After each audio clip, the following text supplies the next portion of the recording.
Apa itu globalisasi? Menurut asal katanya, kata globalisasi diambil dari kata global yang maknanya ialah universal. Ahmad Suparman menyatakan, globalisasi adalah suatu proses menjadikan sesuatu, benda atau perilaku sebagai ciri dari setiap individu yang ada di dunia tanpa dibatasi oleh suatu wilayah. Globalisasi belum memiliki definisi yang mapan, kecuali sekedar definisi kerja, working definition, sehingga masih bergantung dari sisi mana orang melihatnya. Sedangkan globalisasi secara umum dapat diartikan sebagai tersebar luasnya pengaruh ilmu pengetahuan dan kebudayaan yang ada di setiap penjuru dunia ke penjuru dunia lain, sehingga tidak jelas lagi batas-batas wilayah yang jelas dari suatu wilayah. Menurut para ahli, ada Anthony Giddens, seperti dilansir dalam buku Demokratisasi dan Globalisasi tahun 2022 oleh Hesri Mintawati, mendefinisikan globalisasi sebagai kondisi di mana banyak orang menyadari bahwa mereka turut ambil peran dalam dunia yang terus berubah tanpa kendali. Dan menurut Peter Drucker menyatakan globalisasi adalah istilah menyeluruh untuk menggambarkan proses yang ada di jantung ekonomi global. Artinya, istilah globalisasi digunakan untuk menggambarkan proses penyebaran komunikasi yang instan, pertumbuhan perdagangan internasional, dan pasar uang global. Sedangkan menurut Selo Sumarjan, seorang sosiolog Indonesia, mendefinisikan globalisasi sebagai proses terbentuknya sistem organisasi dan komunikasi antar masyarakat di seluruh dunia untuk mengikuti sistem dan kaidah yang sama. Faktor globalisasi.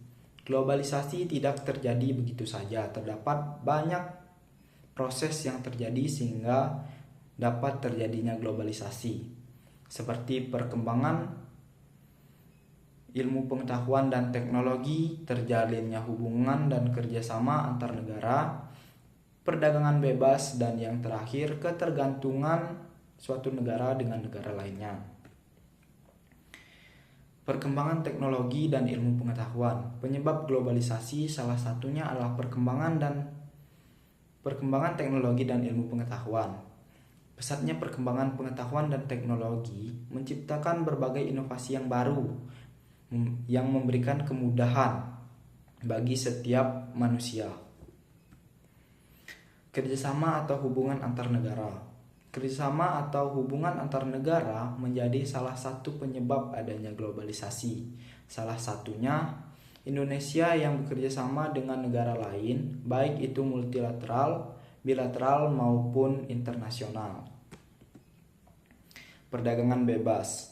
Perdagangan bebas turut memberikan sumbangan semakin terbukanya globalisasi. Perdagangan bebas juga menjadi pemicu terjadinya globalisasi dikarenakan saat ini mayoritas negara-negara di dunia menerapkan sistem ekonomi terbuka.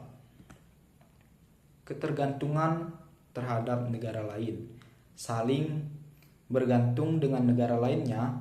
Hal ini menjadi salah satu penyebab adanya globalisasi.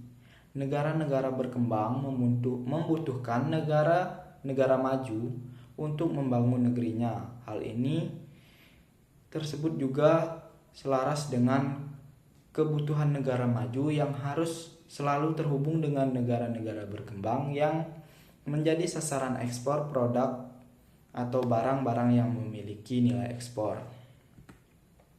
Dampak globalisasi.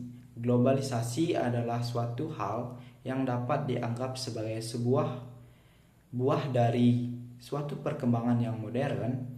Tentunya globalisasi juga memberikan dampak yang signifikan bagi kehidupan di dunia, baik itu yang positif maupun negatif sekalipun. Dampak positif dari globalisasi yaitu masyarakat semakin maju, semangat kerja meningkat, dan pasar semakin luas. Sedangkan dampak negatif yaitu membanjirnya produk impor, yang kedua menyempitnya lapangan pekerjaan, dan yang terakhir ketergantungan dengan negara maju. Kesimpulan dari materi globalisasi ini yaitu globalisasi adalah hasil dari perkembangan peradaban yang maju. Dengan kemajuan yang ada, globalisasi membawa berkah bagi manusia.